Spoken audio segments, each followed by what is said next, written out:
மறுமை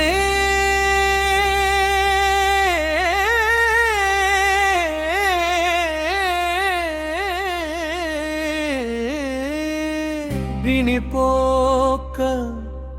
பழனி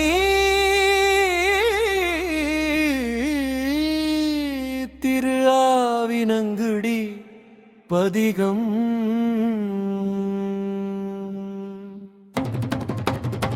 இலகிய முளை மேல் துணிகளை நழுவ இருவிழி கயலாய் விடமுடன் எரிய இனிதினில் மொழியால் மனமது உருவி வலை வீசி